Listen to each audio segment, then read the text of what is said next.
Nexus টেলিভিশনে ladies club মানেই যেন মায়া এবং মায়া দিয়ে বাঁধনে ঘেরা এই যে আমাদের পুরো পরিবার, এই পুরো পরিবারকে স্বাগত জানাচ্ছি আমি অহনা তাসনিম খান। এবং আজকে আমাদের সবার মধ্যে যেই জিনিসটা বেশ প্রচলিত এবং আমরা সবাই যেই কারণে একত্রিত হই সেটার সাথে আজকের বিষয়ের ভীষণ মিল আছে। শুরুতে আমার প্রথম লাইনেই আপনারা বুঝতে পেরেছেন কি বিষয়ে কথা বলবো।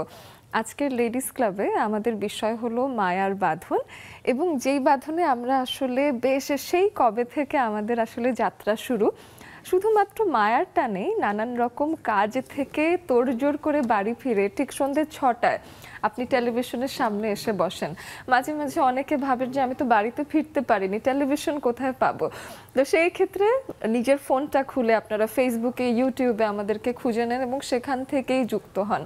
কি যে অসাধারণ একটা অনুভূতি, আমাদের ভয়াবহ সার্থকতা মনে হয় সবসময়, এবং সেরকম একটা আয়োজনে যেটা পুরোটাই মায়ের উপরেই তৈরি, সেই আয়োজনে আপনাদেরকে স্বাগত জানাচ্ছি। দুজন ভীষণ মিষ্টি বন্ধু এসেছেন আমাদের সাথে গল্প করতে, চলুন পরিচয় করিয়ে দিই তাদের সাথে। শুরুতেই আমার সাথে আছেন শামিমা সুলতানা রোমানা, তিনি উদ্যোক্তা একজন এবং তার যে উদ্যোগ সেটার নাম বাহারি বাই রোমানা। আপনাকে স্বাগত জানাচ্ছি। আপনাকেও স্বাগত। থ্যাংক ইউ, অনেক ভালো লাগছে আপনাকে দেখতে। Thank you. তার পাশেই আছেন রূপা। রূপা হলো একদম টকটকে নীল শাড়ি পরে আসেননি, উনি একটু গাঢ় নীল শাড়ি পরেছেন, তবে রূপা নীল পরেছেন এটাই জরুরি ব্যাপার। রূপা আহমেদ এসেছেন, তার উদ্যোগ এর নামটা তার কাজের কাজের পরিচয় নামের মাধ্যমেই হয়ে যাবে এমন একটা নাম, ভেজাল নাই। আপনি কোন ভাবনা থেকে ভেজাল নাই নাম রেখেছেন সেগুলো সব শুনবো অবশ্যই, কিন্তু অবশ্যই স্বাগত জানাচ্ছি আপনাকে। ধন্যবাদ আপনাকেও। লেডিস ক্লাব দেখা হয় রোমানা আপু? হ্যাঁ, দেখা হয়। দেখা গেছে আজকে যে আসলেন এবং এসে বসে আপনি নিজেই গল্প করছেন, যেটা টেলিভিশনে দেখেন সেটা আপনিই করছেন, কেমন লাগছে? অনেক ভালো লাগছে, আর আমাকে আমন্ত্রণ জানাবার জন্য অনেক অনেক ধন্যবাদ পুরো টিমকে। আর এটা হয় কি যে ছোটোবেলা আমরা তো টিভি দেখেই বড় হয়েছি, তো এরকম হয় না যে আমাদের স্বপ্নের কিছু জায়গা থাকে যে টেলিভিশন স্ক্রিনে আমাকে অনেক স্ক্রিন দেখা যাবে। তো এই ব্যাপারটা সবসময় তো একটু একটু মানে আনন্দময়। তো দেখা যায় অনেকেই কিন্তু এই বিষয়টাই স্ট্রাগল করেন, অনেক কিছু কাজ করার পরেও কিন্তু টেলিভিশনের স্ক্রিনে আসা, নিজের উদ্যোগকে একটা ধন্যবাদ না দিলেই নয়, তাই না? তার বাহানাই আশা হয়ে গেল। তো সেই সূত্রে তো অনেক ভালো লাগছে যে আমিও অন স্ক্রিন, আমি যাদের দেখে আসছি বা যারা এখানে থাকে, তো ওই জায়গা পর্যন্ত আসতে পেরেছি। আর আমাকে ইনভাইট করবার জন্য অনেক অনেক অনেক ধন্যবাদ। অনেক ধন্যবাদ আপনাকেও। রূপা আপুর কাছে আসি এবং এসে জানতে চাই যে কেমন অনুভূতি আজ আসার, আমাদের সাথে গল্প করার? অনুভূতি, এটা আমার দ্বিতীয়বার এখানে আসা নেক্সাস লেডিস ক্লাবে। তখন ছিল সুবর্ণা নওয়াতির আপু, আর আজকে সেকেন্ড টাইম। তো নেক্সাস টেলিভিশনকে ভালোবাসি কারণ এখানে লেডিস যুক্ত, যেখানে লেডিস সেখানে আমার ওই যে মায়াটা চলে আসে। নারীদের প্রতি আমার অন্যরকম একটা মায়া সবসময় থাকে। আমি যেখানেই দেখি কোনো নারীরা একত্রিত হচ্ছে আমি ছুটে যাওয়ার চেষ্টা করি, এটা কিন্তু একটা মায়ার টানেই চলে আসে। বাহ, চমৎকার। সেভাবেই মায়ার টানে আপনারাও যুক্ত হতে চান এমনটাই আমাদের বিশ্বাস। সেই ক্ষেত্রে আমাদের স্ক্রিনে দেওয়া আছে জুমের আইডি এবং পাসওয়ার্ড, যেটা কিনা দেখে ফলো করে আপনারা আমাদের সাথে যুক্ত হয়ে যাবেন। আমাদের ফোন নম্বরটাও কিন্তু খোলা আছে, আপনারা যারা জুমে যুক্ত হতে পারছেন না তারা কল করেও আমাদেরকে আপনার অনুভূতি, আপনার যে মতামত সবকিছুই জানাতে পারেন। একদম মায়ার বাঁধনে সুন্দর একটা আড্ডা হবে আজকে, এমনটাই প্রত্যাশা। আমরা রোমানা আপুর কাছে যদি বাহারি বাই রোমানার কথা জিজ্ঞেস করি, কবে এর শুরু, কিভাবে শুরু? এটা শুরু হচ্ছে 15ই ফেব্রুয়ারি 2022। এটা আসলে হয় না যে বাচ্চারা একটু বড় হয়ে গেছে, তো নিজের জন্য সময় আসলে অনেক থাকে, তো অলস সময়টা দেখা যায় আমরা বিভিন্ন গসিপিং করি বা শুধু শুধু শুয়ে বসে থাকি। তখন মনে করলাম যে কিছু একটা করি, তো ওই কিছু করা থেকে স্টার্ট। আর যেহেতু আমি নারীদের অনেক কিছুই বুঝি, তো সেই কারণে আমি মেয়েদের ক্লদিং নিয়ে কাজ শুরু করলাম। আর তখন থেকে এটার নাম আসলে প্রথমে বাহারি রেখেছিলাম, তো মনে হলো যে এটা বাহারি মানে যাচ্ছে না। তো আর এটা হয় না যে এটা আমি চালাতে চালাতে এটার প্রতি এত মায়া, তো এই মায়ার বাঁধনে আমি এত আকৃষ্ট হয়ে গেলাম, এত আটকে গেলাম, তো আমি ভাবলাম এটার সঙ্গে আমাকে জুড়ে দেই, তো ওখান থেকে বাহারি বাই রোমানা। বেশ চমৎকার একটা নামকরণ হয়েছে, আপনার নামের কারণে আসলে মনে হচ্ছে পূর্ণতাও পেয়েছে বেশ। এবং আমি জানতে চাই যে কত বছর হলো শুরুর?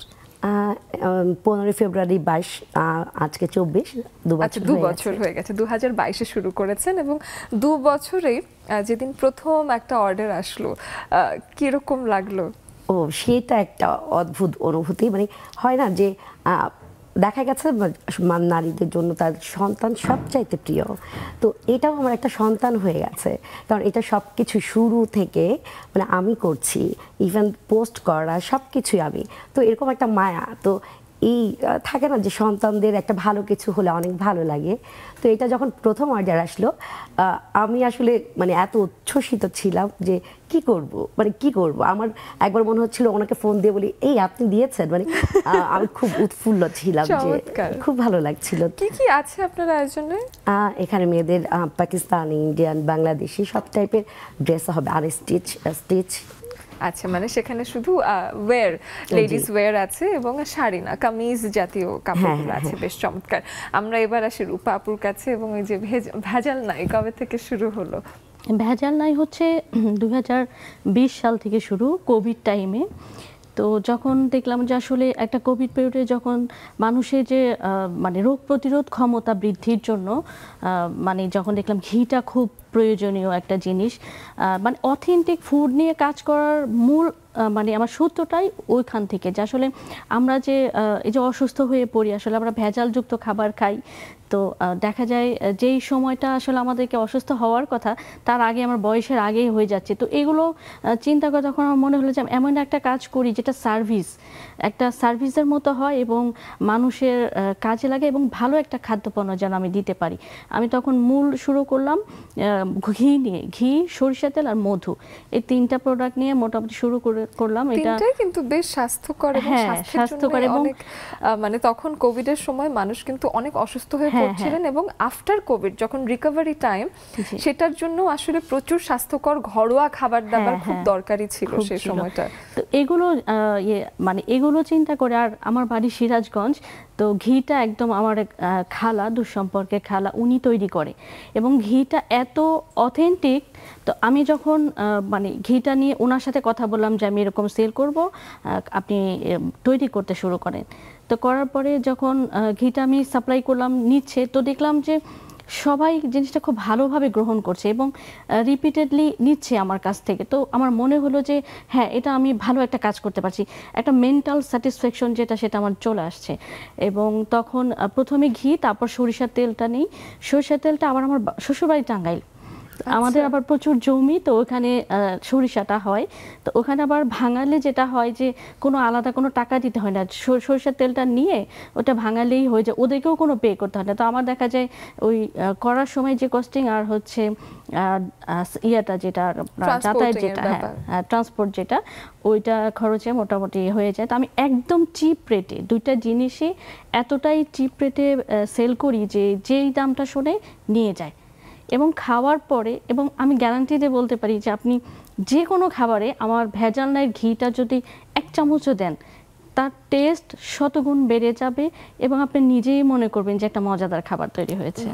খুবই ভালো। তো মনেই হচ্ছে যে আমাদের এখন সব বাদ দিয়ে ঘিটা কেমন একটু নাকেও যদি কাছে পেতাম তাহলে আসলে একটু ভালো লাগতো। ওর কথা শুনে মনে হচ্ছে আমার ঘ্রাণটা পেয়ে যাচ্ছিলাম, এত এত মানে ভালো লাগছিল। এবং আমরা বাঙালিরা আসলে এই যে খাঁটি ঘি বা সরিষার তেল, এগুলো যেন আমাদের সংস্কৃতিরও একটা অংশ আসলে, কারণ আমাদের খাবার এমনিতেই ভীষণ অথেন্টিক। আমার মনে হয় দূর দূরান্ত থেকে যে যেখানেই আসুক না কেন, বাঙালি খাবারের ওপরে আলাদা যে টানটা আছে, সেই টানটাই তৈরি হয় আমরা যে মশলা তৈরি করি নিজেদের দেশে, আমাদের যে মশলাগুলো উৎপাদন হয় এবং ঘি তৈরি করি, নিজস্ব ঘানি ভাঙা তেল আসে আমাদের। তো এই জিনিসগুলো আসলে আমাদের স্বাদের গুণাগুণ এবং মাত্রা কিন্তু অনেক গুণ বাড়িয়ে দেয়। তো সেই ক্ষেত্রে আসলেই বেশ একটা চমৎকার উদ্যোগ নিয়েছেন আপনি। এবং ভেজাল নাই এখন এই 3টা প্রোডাক্টই চলছে নাকি আরো কিছু আছে? এখন হলুদ, মরিচ, ধনিয়াটা চালু করছি, কিছু অথেন্টিক সাবানের গুঁড়া, তারপর নিম সাবান, মানে যেগুলো আসলে অ্যাকচুয়ালি খুব পাওয়া যায় না বা দরকার, এগুলো আমি চেষ্টা করছি যে এই যে সার্ভিস দেয়া যায় কিনা। আর মানে এটা হচ্ছে কি যে আসলে প্রত্যেকটা জিনিস আমি যেমন যখন আমি জিনিসটা তৈরি করি তখন আমার মাথায় আমি এটা রাখি যে নামের সাথে যেন আমার কোনোভাবে কাজের অমিল না হয়। বাহ, তো এটা খুব এই জন্য কারণ নাম ভেজাল নাই দিয়ে একটা দায়িত্ব উনি নিজের উপর নিজে চাপিয়ে রেখেছেন যে আমি বলেছি ভেজাল নাই, তা আমার খাবারে এক ফোঁটা ভেজালও দেয়া আসলে যাবে না। থাকার কোনো সম্ভাবনা নেই। এবং মানুষও হয়তো সেখান থেকে একটা আস্থার জায়গা তৈরি হয়েই গেছে, কারণ আপনার নিশ্চয়ই এখন অনেক মানে রিপিট কাস্টমার্স আছে, হ্যাঁ রাইট? একদম। আর আমার শোরুম হচ্ছে ভেজাল নাই শোরুম হচ্ছে এটা হচ্ছে রামপুরা বনশ্রী সিনেটর শপিং কমপ্লেক্সে 3 নম্বর মানে ফরাজি হসপিটালের ঠিক পিছনে এখানে আমার শোরুমও আছে এবং এখান থেকেই সেল হয়। মানে আমার যেটা হয় অফলাইনে সেলটা বেশি। আর আচ্ছা। বনশ্রীতে বেশ কিছু লাইট বেকারির দোকানগুলো ওরা আবার আমার কাছ থেকে নেয়। আমার একবার ওনার মালিকের সাথে আমার দেখা হয়েছিল, আমি শোরুমে কম যাই, তো যখনই যাই একবার দেখা হয়েছিল, তো উনি যেটা বললো যে উনি আগে যেটা দিয়ে তৈরি করতেন তো সেটাই যদি 1-2 চামচ লাগতো আমার ঘিটা 1 চামচে কাজ হয়ে যায়। এবং উনি কিন্তু বেশ অনেকটা দূরে ভাড়া খরচ করে নিয়ে যায়, 5 কেজি করে নিয়ে যায় একদম রেগুলার। এরকম বনশ্রীতে বেশ কতগুলো দোকান আছে। আপনি একদম আমার আশেপাশেই থাকেন, তো আমার মনে হচ্ছে উনি নতুন কাস্টমারও পেয়ে যাবেন আজকে অনেক। এবং আজকে আমরা যেহেতু মায়ার বাঁধন নিয়ে কথা বলছি, আমরা একটু পরিবারের দিকে সবার আগে যাওয়ার চেষ্টা করব। রোমানা আপুর পরিবারে কারা কারা আছেন? আমার 2টা মেয়ে আর একটা বর আছে। একটা বর আছে, 2টো মেয়ে আছে। এবং আমি একটু জানতে চাই যে এখন হলো পরিবারে আপনি একটা উদ্যোগের সাথে আছেন এবং সন্তানদের সাথে এখন সময়টা কেমন কাটে? হ্যাঁ, ওদের সঙ্গে আমার বরাবরই ভালো সময় কাটে। তো এটাও তো যে বললাম আমার একটা সন্তানের মতো। তো ওরা এখন 3 বোন হয়ে গেছে। 3 বোন হয়ে গেছে। ওরা কি কাজে সাহায্য করে? হ্যাঁ, আমার 2টো মেয়ে খুব সাহায্য করে। আমি হচ্ছে লাইভ প্রেজেন্ট করি যখন, তো তখন ওরা আমাকে খুব হেল্প করে। আর যে কোনো সাজেশন নেওয়ার জন্য বা আমরা আসলে আলোচনা করে বলি যে এটা করলে কেমন হয়, আর বেশি আলোচনা করে আমাকে নিয়ে আমাকে কেমন লাগে। আচ্ছা, না মেয়েরা থাকলে কিন্তু এটা বেশ একটা চমৎকার হয় যে ওরা কিন্তু ইদানিংকার মানুষ এবং ওরা বেশ এখন এই বিষয়গুলোতে বেশ কনশাস হয়েছে। আরো শুনবো, একটা বিরতির সময় হয়ে গেছে, বিরতি থেকে ফিরে এসে আরো অনেক আড্ডা হবে। অবশ্যই এর মাঝে জুমে যুক্ত হয়ে যাবেন। ফিরে আসছে কিছুক্ষণের মধ্যেই।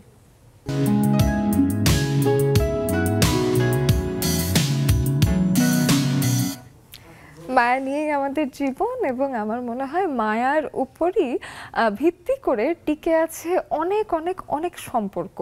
অনেক বছর পরে হয়তো কথা বলতে বলতে এক সময় কথা শেষ হয়ে যায়, অনেক সময় অনেক গল্প থাকে না, মাঝে মাঝে কাজের চাপে ব্যস্ততার যে একটা আয়োজন থাকে জীবনে, এই ব্যস্ততার কারণে জীবন ভীষণ যান্ত্রিক হয়ে যায়। 2টো মানুষ পাশাপাশি বসে আছেন, কথা বলার কিছু নেই, কিন্তু কেন তারপরও তারা একসাথে থাকেন? সেটার উত্তর হয়তো একটাই, শুধুমাত্র মায়ার বাঁধনে তারা এমন করেই জড়িয়ে গেছেন যে কথা যদি নাও থাকে সেক্ষেত্রে অবশ্যই দেখা যায় যে তারা মায়ার কারণে টিকে থাকার চেষ্টা করেন। তো আমার আজকের এই বিষয়টা অবশ্যই সেরকম করেই আমরা প্রত্যেকের সম্পর্কের মায়ের বাঁধন নিয়ে জানবার চেষ্টা করব এবং আপনারাও আছেন আমাদের সাথে জুমের মাধ্যমে হয়ে যাবেন যুক্ত। আমরা একটু আসি রূপা আপুর পরিবারের কথা জানতে চাই। রূপা আপুর পরিবারে কে কে আছে? আমারও 3টা মেয়ে আর একটা জামাই। 3টা মেয়ে এবং একটা জামাই। এবং 3 মেয়ে, আমি শুনেছি 3 মেয়ে কি খুব একসাথে থাকে নাকি ওদের বেশ দুষ্টুমি খুনসুটি চলে সারাদিন? না, ওদের সাথে প্রচন্ড রকমের মিল, মানে এত ভয়াবহ মিল। মানে আমি দেখি যে ওরা মানে আমার চেয়ে বেশি এরা বোনেরা খুব একজন আরেকজনকে ভরসা করে, মায়া করে। সাপোজ আমি মেজো মেয়েটাকে সেদিন বকছিলাম, ছোটটা এসে বলতেছে তুমি এটা ওকে বকলা, এটা ঠিক করো নাই, তুমি এখন গিয়ে সরি বলবা, এখন গিয়ে সরি বল, আমি যে বলে দিছি এটা কিন্তু বলবা না। ও, তাহলে মার সাথেও বনিবনা করিয়ে দিচ্ছে। মেয়েরা তো ভীষণ ম্যাচিওর এবং ইদানিংকার যে জেনারেশনটা আসছে ওদেরকে আমরা বলবো আলফা। এবং যারা এখন মানে ছাত্র আন্দোলন যারা করলেন বা যারা 96 থেকে এই বছর পর্যন্ত আছেন, দেখা যাচ্ছে এরা সবাই ছিল জেন জি, জেনারেশন জি, এবং তারপরের যে একটা জেনারেশন এখন শুরু হচ্ছে, এই যে আলফা জেনারেশন, ওরা এত তাড়াতাড়ি শেখে এবং মা বাবাকেও শেখাতে পারে, এটা বেশ চমৎকার। আমি একটু রোমানা আপুর কাছে এসে জানতে চাই যে প্রত্যেকটা পারিবারিক বন্ধনের ক্ষেত্রে যদি আমরা খেয়াল করতে চাই যে আমরা খুব মনোযোগ দিয়ে মেয়েকে আমি এই কথাগুলো ভীষণ শেখাই যে আমার মেয়েদেরকে এইটুকু জানতেই হবে, সেই বিষয়টা একটু জানতে চাই যে কি কি শেখান এই মানে মা হিসেবে কিছু শেখানোর থাকে সেই বিষয়টা। মা হিসেবে আমি ওদের মানে আমি মা কম বন্ধু বেশি ওদের সঙ্গে আমার বন্ডিংটা খুবই ভালো। তো আমি ওদের সবকিছুই আমি ওদের সঙ্গে কথা বলি। আমি ওদের বেশি শিখাই যেটা ছোটবেলা থেকে যেটা শিখে এসেছি যে ক্লাসমেটের সঙ্গে প্রেম করবা না, কারণ ক্লাসমেট ওরা সবসময় ভাই, আর টিচারের প্রেমে কখনোই পড়বা না, কারণ টিচার হচ্ছে বাবা তুল্য। সো এই দুটা জিনিস আমার মেয়ে দুটো এখন পর্যন্ত মেনে এসছে। আর ওদের সব কিছুই বলি যে ওরা মানে যা কিছু বাইরে করে ও আমার সঙ্গে সব শেয়ার করে। এই কারণে দেখা যায় ওরা ভুলগুলো না খুব কম করে। আর যেহেতু যেটা বলে আমি ওটার পরিপ্রেক্ষিতে সব কিছু বলে দিই, যে আমি ওদের সবসময় যে এটা করবা না এটা বলি না, ওদের বলি যে হ্যাঁ এটা করলে এটা হবে আর এটা করলে এটা হবে। আমি তো ওদের সবসময় দুটো পথ দেখাই।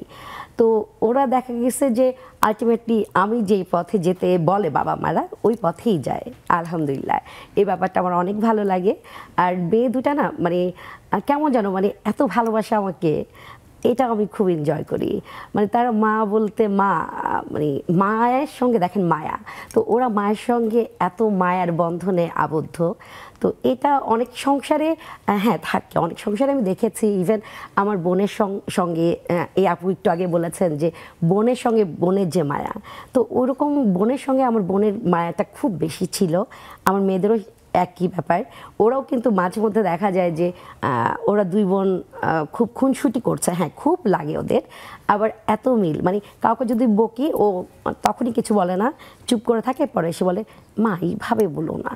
তো এই ব্যাপারগুলো আমাকে খুব মানে ইন্সপায়ার করে মানে যে নিজেদের মধ্যে ঝগড়া হোক বাট বোনদেরকে অন্য কেউ একটু বলা কষ্ট যাবে না। দিলে সেটা আবার গায়ে লেগে যায়। হ্যাঁ এইটা করা যাবে না। আবার মায়ের ক্ষেত্রেও সেম, ওরা হয়তো আমাকে হয়তো বলছে মা এটা, কিন্তু অন্য কেউ মাকে কিছু বলতে পারবে না। অথবা বাবার সাথে যদি একটু বনিবনা কম হচ্ছে একটা সময়, তখন বাবার সাথে রেগে না যাচ্ছে, না এরকম হয়? ওরা আসলে ওইভাবে রেগে যায় না, আচ্ছা। কিন্তু সাপোর্ট আমাকেই দেয়। বাহ। আর তবে হচ্ছে বড় মেয়েটা একটু বাবা ঘেঁষা, কিন্তু তারপরে ভুল হলে সেটা বলে। সব মেয়েরাই মনে হয় একটু বাবা ঘেঁষা বেশি হয়। আপনার তো 3টা মেয়ে, তো সেই ক্ষেত্রে 3জনই কি বাবা বেশি, বাবার সাথে বেশি তিনজনই মিল? বাবার ভক্ত। আহা এটা খুব অদ্ভুত লাগে না যে জন্ম দিলাম আমি, এত কষ্ট করলাম Right. আমি, আর তোমরা গেলে বাবার কাছে। পালতে হয় কত কষ্ট করে বাচ্চাদের। হ্যাঁ। বাবারা তো হচ্ছে ফিনান্সিয়াল একটা সাপোর্ট দিচ্ছে এবং বাবারা ইজ ফান। হ্যাঁ, আর বাবাদের কেন পছন্দ করে, কারণ বাবারা হচ্ছে বাইরে থেকে আসে, বাবা এটা লাগবে, বাবা ওটা করে দেয়, বাবা আজকে পড়বো না প্লিজ, বাবা তো আর সারাদিন দেখে না যে বাচ্চারা সারাদিন কি করে। তো ঝামেলাটা যায় মায়ের উপর দেয়, এটা করো না, এটা ভাঙলা কেন, যাও পড়তে যাও, ঘুমাতে যাও। এই কারণে মার চাইতে মনে হয় এইসব কারণে বাবাকে বেশি ভালোবাসে। আচ্ছা, আপনার মেয়েরা কতটুকু? আমার ছোট মেয়েটার বয়স 9 বছর। আচ্ছা, আর বড়জন? মেজোটা এবার ও লেভেলস দিল, আর আচ্ছা। বড়টা এ লেভেল পড়ছে। তাহলে তো সবাই বড় হয়ে গেছে। হ্যাঁ। তো আমি এটা খেয়াল করেছি যে ছোটবেলায় মেয়েরা বাবা ঘেঁষা হলেও আস্তে আস্তে যখন মায়ের বড় হতে থাকে মায়ের প্রতি তাদের আলাদা রকম মায়া এবং মায়ের প্রতি তাদের একটা ডিফেন্সিভনেসও তৈরি হয় যে না আমার মা আসলে আমার জন্য অনেক কিছু করে, যেটা ছোটবেলায় তারা দেখতে পারে না, বড় হয়ে ওই উপলব্ধিটা বাড়তে থাকে। সেই বিষয়টা শুনবো। আমাদের সাথে বেশ কিছু বন্ধুরা যুক্ত হয়ে গেছেন। আমি দেখতে পাচ্ছি রাশিদা আপু ওদিকে আছেন, নাজিয়া আপু আছেন আমাদের সাথে, সামান্তা আছে এবং শানু কবির আপু আছেন। আচ্ছা, সবার কোণে যেহেতু রাশিদা আপুকে দেখতে পাচ্ছি, রাশিদা আপুকে দিয়ে শুরু করি। চমৎকার একটা বৃষ্টি স্নাত সকাল, তাই না? এত সকালে কি সুন্দর একটা সন্ধে আবহাওয়া। রাশিদা আপু কেমন বোধ করছেন আজকের দিনে এবং মায়ার বাঁধন, আপনার মায়ার বাঁধনে ঘেরা মানুষদের কথা শুনি আজকে আপনার কাছে। এখন তো বৃষ্টি হয়নি, তো এখন কি বলবো, একটু শীতল শুভেচ্ছা, কুসুম শীতল শুভেচ্ছা। একটু ঠান্ডা পড়েছে আজকে আমাদের +15। তো সবাইকে দেখে খুব ভালো লাগছে, সবাইকে শুভেচ্ছা আর অভিনন্দন। প্রবাসে থাকি 20 ইয়ার্স। তো মায়ের বাঁধন বলতে গেলে আসলে আমি পরিবারের বাইরে কিছু মায়ের বাঁধন বলতে চাই, যেটা আমাদের বাচ্চাদের টিচারকে পড়িয়েছে আর আমাদের যারা সেবা দিয়েছে, আসলে ছেলে মেয়ে হাজবেন্ড, এরা তো আসলে মায়ের বাঁধন, এটা তো বলা বাহুল্যই যে এরা আমাদের কতটা আপন, কতটা ক্লোজ। কিন্তু যারা 33 ইয়ার যে আমার সাথে জীবন কাটিয়েছে, যে বুয়া হিন্দু হয়েও আমার সাথে এত বছর পাশাপাশি থেকে আমার সেবা যত্ন করা, সমস্ত মুসলিম দোয়া কালাম সব তার মুখস্থ। ওর প্রতি যে একটা মায়া, এখান থেকে পূজা হলেই আমি ওর জন্য এখান থেকে ওর গিফট পাঠিয়ে দিই, ওর পাঠিয়ে দিই। আমার খুব ভালো লাগে। আমার মনে হয় যে এটা অনেক বড় একটা মানে মায়ার বাঁধন। আর আমার প্রতিবেশীও এক সময় আমার পাশে যে ছিলেন, এখন চলে গেছে ধানমন্ডিতে, আমরা পাশাপাশি ছিলাম অনেক আগে, কিন্তু এখনো যোগাযোগ আছে। এবং একসময় আমার হাজবেন্ড যখন হার্টের সমস্যা হলো, হঠাৎ করে উনি বাসায় এসছে, ছোট্ট দুটা ঘটনা বলি। তো আমি ফোনে কথা বলছিলাম যে আমার হাজবেন্ডের ব্লাড লাগবে। তো উনি ওই সময় এসছেন কোনো একটা কাজে, উনি শুনে ওখান থেকে ইশারায় হাত উঠালেন এবং উনি বললেন যে ভাবি আমি ব্লাড দিব। তো এই যে আমার মনে হয় আমরা পাশাপাশি থাকাতে এটা একটা অনেক বড় আমাদের ভিতরে একটা মায়ের বাঁধন, যেটা এখনো আমাদের সাথে সম্পর্কটা এখনো আছে। আমরা এখান থেকেও যোগাযোগ করি। আর এইরকমই আমার মনে হয় মায়ের বাঁধনটা এরকমই হওয়া উচিত, যে একে অপরকে আপন করে নেওয়া। আমার নেবার চলে যাবে 8 বছর 18 বছর আমরা ছিলাম পাশাপাশি। তা আমারও খুব মন খারাপ, ওনারও খুব মন খারাপ। আর এইভাবেই মায়ের বাঁধনটা আমাদের সবার সাথে জড়িয়ে নেয়। আপন যারা আছেন ওদের তো কথা কি বলবো, ওরা তো আপন আত্মার সম্পর্ক। কিন্তু যারা দূরে থেকেও আমাদের আপন, আমি মনে করি সেটা আমাদের বেশি ভালোবাসা, এগুলো এগুলো বেশ আপু অমূল্য। এবং এটার আসলে অনেক কিছুর উপর ডিপেন্ড করে। যেমন এই বাঁধনটা একতরফা ভাবে উনাদের পক্ষ থেকে তৈরি হতো না যদি কিনা আপনিও তাদের সাথে একই রকম মায়া শেয়ার না করতেন। তো এটা আসলে ভাইস ভার্সা একটা সম্পর্ক, যে আপনিও তাদের প্রতি এতটাই আন্তরিক থেকেছেন যে তারাও আপনার প্রতি আন্তরিক থেকেছেন, এবং একসাথে আপনাদের সম্পর্কটা আরো চমৎকার হয়ে গেছে। অনেক ধন্যবাদ রাশিদা আপু, বেশ সুন্দর একটা গল্প বললেন। আমি নাজিয়া আপুর কাছে আসি। নাজিয়া আপু, আপনার কাছে আজকের বিষয়ে কিছু শুনি, এবং মায়ার বাঁধন নিয়ে যেহেতু কথা হচ্ছে, তো সেক্ষেত্রে আমি জানতে চাই যে এই বাঁধনের ভেতরে এত মানুষ আছে, কাকে নিয়ে কথা বলবেন আজকে? Good morning Ahana. আজকে কাকে নিয়ে কথা বলবো? মায়ার বাঁধনে কিন্তু আসলে যেরকম রাশিদ আপা খুব সুন্দর করে বলেন, আমিও এরকম এই দেশে আছি বহু বছর, 20 বছরেরও বেশি আমি এই দেশে আছি। এখানে মায়ার বাঁধনে আমাদের আত্মীয়, আমাদের পরিবার তো থাকেই, যতই দূরে থাক না কেন। দেশ আমার মায়ার বাঁধনে সবসময় থাকবে। কিন্তু বিদেশের মাটিতে এসে কিছু অপরিচিত বিদেশি বন্ধু বান্ধব তৈরি হয়ে যায়, যাদেরকে মায়ার বাঁধনে আনতে মন মানে অটোমেটিক্যালি তারা মায়ের বাঁধনে পড়ে যায়।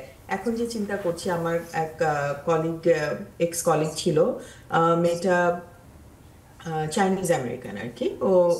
ওর প্যারেন্টসরা অরিজিনেটেড চাইনিজ, আর ও এই দেশে বর্ন অ্যান্ড ব্রট আপ। ও যেহেতু ও আবার একটাই মেয়ে ছিল, আর ও যখন শুনলো আমিও আমার কোনো বোন নাই, ও সবসময় আমাকে অফিসে, ও ইঞ্জিনিয়ার, আর আমাকে বড় বোন হিসেবে মনে করতো, উইচ ইজ ভেরি রেয়ার। এই দেশে কিন্তু কলিগরা একজন আরেকজনকে খুব একটা এইভাবে কিন্তু সম্পর্কে জড়ায় না। তখন যখন ও বলতো, সবাই মনে করতো যে ও আমার বাবা মা হয়তো ওকে অ্যাডপ্ট করেছে, সেই জন্য ও আমার অ্যাডপ্টেড সিস্টার, এটা মনে করতো। এখন অনেক দূরে আছে, ও চাকরি চেঞ্জ করে অন্য কোম্পানিতে চলে গেছে, স্টেটও চেঞ্জ হয়ে গেছে, কিন্তু সব সময় আমার বার্থডেতে ও উইশ করবেই। এখন পর্যন্ত প্রায় ওর সাথে আমার পরিচয় 14 বছর, একটা বারও ওর ভুল হয়নি। কিন্তু এই যে মায়ার বাঁধন, এগুলোকে আমি মনে করি দিস ইজ ভেরি প্রেশাস।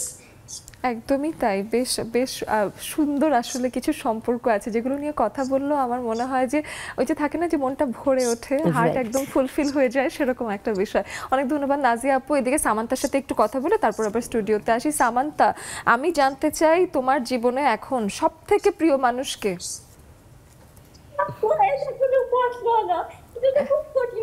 খুব কঠিন, তোমার অনেকগুলো প্রিয় মানুষ। আমি তোমাকে প্রশ্নের উত্তর দিচ্ছি, তার আগে আমি বলি, এই যে তোমার সাথে আমার আলাপ হয়েছে, তুমি যে আমি মাঝে মাঝে না আসলে তুমি যে আমার সাথে খুনসুটি করো, ঝগড়া করো, এটা আমার খুব ভালো লাগে। তোমার গঠন, তুমি আমাকে মিস করো, এটা আমার খুবই ভালো লাগে। এবার আমি আমার প্রশ্নের উত্তর দিই। আমার পরিবার তো আছেই, পরিবারের কথা আজকে না বলি, আজকে আমি একটু ছোট বোনের কথা বলি। আমার ছোট বোন আফসানা ইসলাম, ওর সাথে আমার হচ্ছে 2 বছরের সম্পর্ক। ওর সাথে আমার কয়েকদিন আগে আমি ঝগড়া লেগেছি, খুব ঝগড়া লেগেছে, মানে আপনার কথাই বলবো না। পারি তো ঝগড়া লেগে করেছি কি গল্প লেখা বাদ দিয়ে দিয়েছি, সবকিছু বাদ দিয়ে দিয়েছি। পরে কারোর সাথে কথা হচ্ছে না, কথা হলে কারোর সাথে শেয়ার করতে পারতেছি না। মানে ওর সাথে আমি শেয়ার করি, ওর সাথে আমি সব শেয়ার করি, কিন্তু ও ছাড়া বাকি বকবক, আমার বকবক কেউ সহ্য করতে পারে না। আজকে যা সব আবার ঠিক হয়ে গেছে। আজকে ও আবার আমাকে লক করে বলছে আপু সরি, আমিও বললাম যে সরি। আজকে সব ঠিক হয়ে গেছে। বাহ, মানে কি ও ছাড়া মিষ্টি। কেউ এত বকবক সহ্য করবে না। মানে আমি এত কথা বলি, ও কেউ সহ্য করবে না, এটাই বললাম। বাহ, চমৎকার তো সামান্তা। তুমি জানো একটা জিনিস তুমি শুনে অবাক হবে যে আমি মানুষের বান্ধবীর সাথে অনেক ঝগড়া শুনি, আমি দেখিও অনেক জায়গায় আমাকে মিটমাট করতে যেতে হয়েছে, কিন্তু আমি কেন যেন আমার যাদের সাথে এখন পর্যন্ত আমি আমার বন্ধু হিসেবে আছি, 10-15 বছরের বেশি বড় আমার ফ্রেন্ডশিপ, আমার কোনো বান্ধবীর সাথে not a single time in my life আমার কখনো কারোর সাথে ঝগড়া হয়নি। আমি এটা এখন মিস করি যে কেন আমি ঝগড়া করার একটা মানুষ পাই না, কখনো কারোর সাথে আমার ঝগড়া হয় না। আরো শুনবো অবশ্য। জি বলো, তোমারটা শুনে তারপর যাই।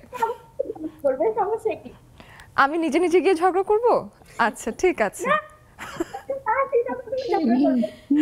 আচ্ছা আচ্ছা ঠিক আছে, আমরা আরো শুনবো। আমাদের খুনসুটি, ভালোবাসা, আড্ডা সবকিছু মিলেই লেডিস ক্লাব, এবং সেই লেডিস ক্লাবে মায়ের বাঁধনে আপনারা আরো অনেক মানুষ যুক্ত হবেন এবং আশায় আছেন কখন কানেক্টেড হয়ে যাবেন সেটাও আমি জানি। ফিরে এসে আরো অনেক গল্প হবে, সঙ্গেই থাকুন।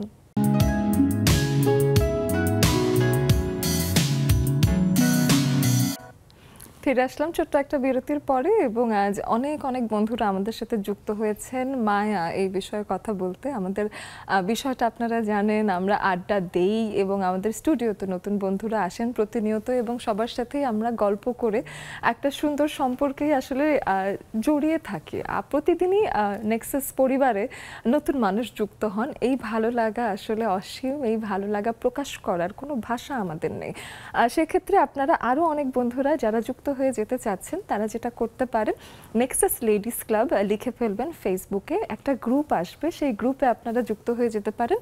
40,000-এরও বেশি নারী সেখানে প্রতিনিয়ত পোস্ট করছেন, নিজেদের প্রতিদিনকার আপডেট শেয়ার করছেন, এবং নিজেদের ভালো লাগা, মন্দ লাগা, কিংবা এই যে একটা সময় যাচ্ছে, দেশ সংস্কারের একটা সময় যাচ্ছে, নতুন নতুন আইডিয়াস কি করা যায় দেশের বিষয়ে, এবং বন্যা দুর্গতদের পাশে থাকা নিয়ে শুরু করে সবাই যার যার জায়গা থেকে সচেতনতার নানান ভাবনা তুলে ধরছেন। আপনারাও সেখানে যুক্ত হয়ে যাবেন।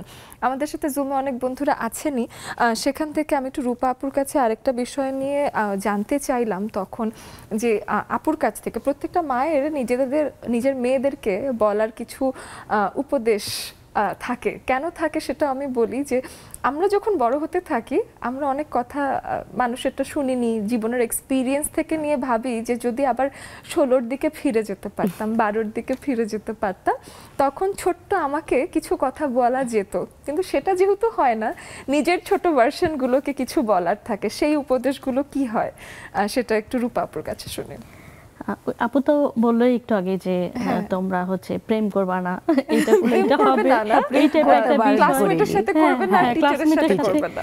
আর আমি সবসময় ওদেরকে বলি যে তোমরা সবকিছু মানে আমার সাথে শেয়ার করবা, হ্যাঁ, আর প্রেম করে বিয়ে করো, কারণ আমি নিজেও লাভ ম্যারেজ ছিল, তো আমরা যেহেতু ভালো আছি, প্রেম করে বিয়ে করো, কোনো সমস্যা নাই।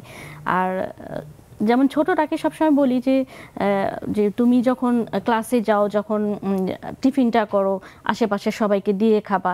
এবং মজার ব্যাপার হয় যে আমি যেটা রান্না করে দিই, বলে যে আম্মু তোমার এই রান্নাটা খুব মজা হয়েছে, ওরা বলে যে তুমি এটা আবার নিয়ে আসবা, স্যান্ডউইচ হোক, নুডলস হোক, তো এগুলো শিখেছি, হ্যাঁ শেয়ার করবা, এটা ওকে বুঝাই। আর মেজোটাকেও সবসময় বলি যে তুমি এভাবে মানে সব বুঝে। আসলে হয় কি, এখনকার জেনারেশন যেটা, ওরা কিন্তু ওই যে ম্যাচিউরড, আপনি কিছুক্ষণ আগে বলছিলেন যে ওরা, আমার মনে হয় যে অনেক কিছু ওরা বুঝে, ওদেরকে যে একদম হাতে কলমে সরেও থেকে শিক্ষা শেখাতে হবে এরকম না। বিশেষ আমার ছোট মেয়েটা যখন অনেক কিছু বুঝে, যে বাবার কিন্তু খুব ভক্ত, কিন্তু ওই যে মায়ের জায়গাটা কিন্তু আমি থাকি।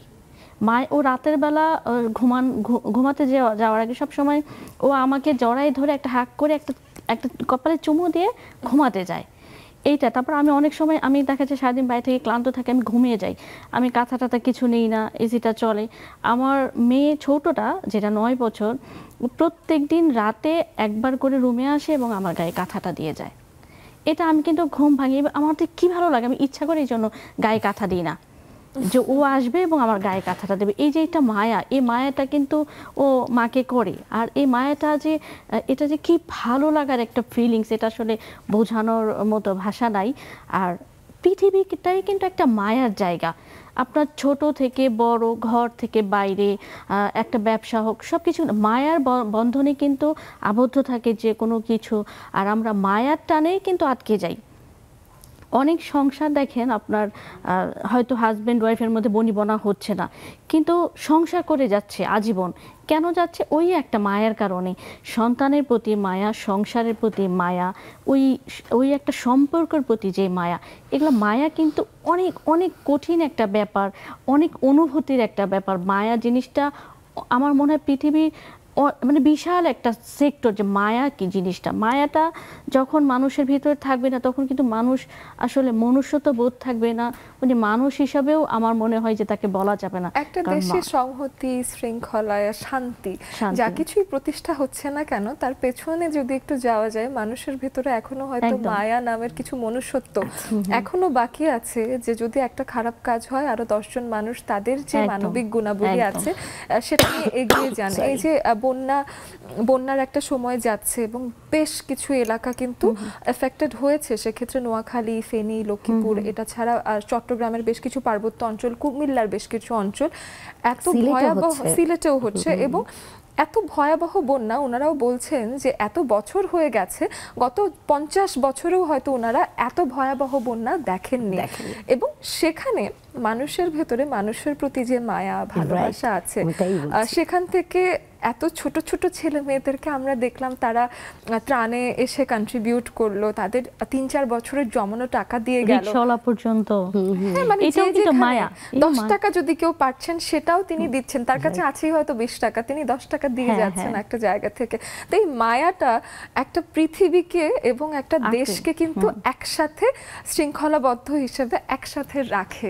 এটা বেশ চমৎকার একটা বিষয়। এখানে আরেকটু যদি আপুর সাথে আমি অ্যাড করি, সেটা হচ্ছে যে এই যে একটা আন্দোলন যেটা হয়ে গেল, আপনি দেখেন যারা স্টুডেন্টরা কেউ কাউকে চেনে না, এক জায়গা না, জেলার বিভিন্ন জেলার, কিন্তু দেখেন যখন স্টুডেন্ট মারা গিয়েছে তখন কিন্তু যারা আসলে ঘরে, আমার সন্তান খুব ঘরকোনা টাইপের, খুবই ঘরকোনা টাইপের, ও দেখলাম মানে ওর ভেতরে ওকে আমি কোনো মানে ও জাস্ট মানে কিভাবে যে গেল, আর হচ্ছে এই মানে প্রত্যেকটা কাজে, প্রত্যেকটা সেক্টর এবং কানেক্টেড থাকছে যে এখন কি করতে হবে, এখন কি করতে হবে। তো আমি অনেক ভাবলাম যে বিষয়টা, যে আসলে ওরা তো কাউকে চিনে না, কিন্তু তারপরেও যে ওই যে মারা যাচ্ছে, যে আমার ভাইয়েরা মারা যাচ্ছে, বোনে মানে একটা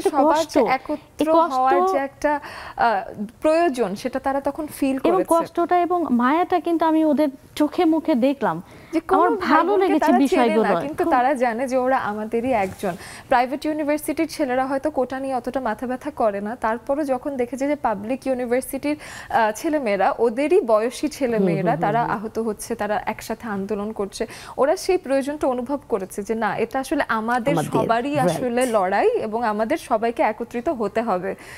তো শিক্ষার্থী হিসেবে সবাই ভেবেছে আমরা আসলে সবাই এক এবং আমাদের দাবি একটাই। তো এটা আসলে এত বড় ঐক্যবদ্ধ একটা ছাত্র সমাজ, আমরা এত মানে অনেক বছর বয়সের তুলনায় কিন্তু ওরা বড় হয়ে গেছে। মানে হঠাৎ করে আমার মনে হলো, আমার মেজো মেয়েটা তো একটু ভীতু টাইপ, ও একদম আমার হাত ধরে চলার মতো অবস্থা। সেই মেয়ে যখন আন্দোলনের সময় একটা বাচ্চার সম্ভবত মানে চোখে এফেক্ট হয়েছে, সে তাকে নিয়ে মনোয়ারা হসপিটাল, শান্তিনগরে তো ওদের ইয়েটা ছিল, মনোয়ারা হসপিটালে গিয়ে আমি ওর কাছে গল্প শুনলাম, আর ওর ভেতরটা আমি মানে চোখে মুখে যে একটা মায়া, একটা কষ্ট, বা একটা ভালো কাজ করেছে তার প্রতি একটা সন্তুষ্ট, সব মিলে আমার না ভালো লেগেছে বিষয়গুলো, যে মায়াটা আসলে অনেক বড় বিষয়। এই জন্যই বললাম। একেবারেই তাই। রোমানা আপুর কাছে এই বিষয়ে কিছু শুনে না, এই ক্ষেত্রে আমি বলবো যে দেখেন, মায়েরাও, মা বাবা এরাও কিন্তু পিছিয়ে ছিল না। সন্তান তার সন্তান না, আমার সন্তান না, বাট আমরা কিন্তু ওটা ফিল করেছে আমাদের সন্তান। তো এটা তো আসলে মায়া থেকেই হয়েছে। এই যে মায়েরা যারা শরবত নিয়ে গেছে, আমি একটা ভিডিও ফুটেজে দেখেছিলাম যে কাঁঠাল খুলে খুলে মুখে তুলে দিচ্ছিল। তো এইটা তো আসলে যে আমার সন্তান না, বাট তারপর আমি দিচ্ছি যে আমাদের সন্তানরা। তো এই সন্তানদের প্রতি মায়া, মানে এটা তো আসলে মায়া, তাই না? এটা তো আমি এমন না যে ও আমার পরিচিত, আমার ভাগ্নি বা আমার পরিচিতর ছেলে বা আমার এলাকার, এরকম কিছু না। তারপর আমরা গিয়েছি কি মায়ার টানে। তো এই মায়ার বন্ধনটা না, এটা একটা অদ্ভুত বিষয়, যে এটা এই যে পৃথিবীর মোহ মায়া, এই পৃথিবী ছেড়ে আমরা কেউ যেতে চাই না। একটা সময় আমরা হয়তো কোনো সময় বলে ফেলি যে মরে গেলেই ভালো, কিন্তু দেখবেন যে যখন মৃত্যু ঘনিয়ে আসে তখন কিন্তু আমরা বাঁচবার জন্য খুব আকুল বিকুল করি যে না, বাঁচতেই হবে। তো এই পৃথিবীর মায়া ছেড়ে, সংসারের মায়া ছেড়ে, এই আপু কিছুক্ষণ আগে বলছিল যে হাজব্যান্ড ওয়াইফ হয়তো বনিবনা হচ্ছে না, কিন্তু তারা মায়ায় আটকে গেছে। মানে কোনোভাবেই ছেড়ে যাওয়ার কথা আসলে আসে না, যত আসে না। ঝগড়াই হোক না কেন Right. ছেড়ে যেতে পারে না। এটা একটা সুন্দর, আমি বলবো এই শব্দটা, ছোট্ট একটা শব্দ, Right, দুটো বিশাল। অক্ষর আছে, কিন্তু কি বিশাল এটার আমি আবহ। আস্তে আস্তে যেটা ভাবলাম, দেখেন মায়া, হ্যাঁ, মায়া মা দিয়ে শুরু, হয়তো এই কারণেই এত এত মায়া একেবারেই হতে তাই। পারে। এবং আবার বাঁধনটাও চিন্তা করলাম বাবা দিয়ে, তো আমার তখন মানে মনে হলো, আমি যখন আসছিলাম তখন মনে হলো যে আসলে এই দুটা কেন, মায়ের বাঁধন যখন একত্রিত হয় তো আমরা এই যে ছাড়তে পারি না, কারণ বাবা মাকে কে ছাড়তে চায়। তো এই কারণে হয়তো আমি জানি না, মনে হচ্ছে যে মায়ের বাঁধন মনে হয় ওতপ্রোতভাবে জড়িত একে অপরের সঙ্গে। হ্যাঁ, তো আপনি যেভাবে আমাদের বিষয়টা নিয়ে অ্যানালাইসিস করেছেন, আমরা নামকরণের সময় এত অ্যানালাইসিস করিনি, বা আমি কিন্তু তো যখন আসলে চমৎকার আসছিলাম, একটা কোইন্সিডেন্স। হ্যাঁ, এবং হ্যাঁ। আমাদের সাথে এখন অনেক বন্ধুরাই আছেন যারা কিনা যুক্ত আছেন আমাদের সাথে। আমরা একটা বিরতি নেব, কিন্তু তার আগে এর মাঝে যারা জুমে যুক্ত হয়ে যাবেন বা এই বিরতির ফাঁকে আপনারা যেটা করবেন, ফোনটাকে এভাবে আড়াআড়ি করে রাখবেন এবং আড়াআড়ি করে রেখে আপনারা সবাই একই রকম ভাবে বিন্যস্ত আকারে সুন্দর করে সেজে গুজে বসে থাকবেন। ক্যামেরাটাকে একটা ফিক্সড জায়গায় প্লেস করে ক্যামেরার মাঝখানে, সামনে এসে মাঝখানে বসবেন। আমরা কিছুক্ষণের মধ্যে এসে আপনাদের সাথেও অনেক গল্প করব, সাথেই থাকুন।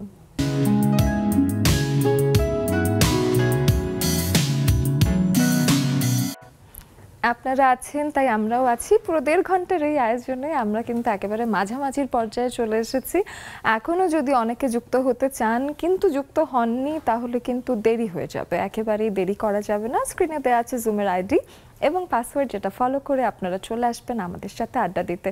আমাদের সাথে অনেক বন্ধুরা আছে, তাদের কাছে যাবার আগে একটা গান শোনাবো আপনাকে। বলেন তো আজকে কে গান গাবে? আমাদের দুজন যে বন্ধু আছেন, দুজনই উদ্যোক্তা, কিন্তু মাঝে মাঝে একটুখানি গুনগুন করার আমার মনে হয় যে আমাদের সবারই একটু প্র্যাকটিস আছে। সেক্ষেত্রে রূপা আপু আমাদেরকে জানিয়েছেন তারও একটু গুনগুন করার অভ্যেস আছে, তার কাছে একটা গান শুনতে পারে কিনা।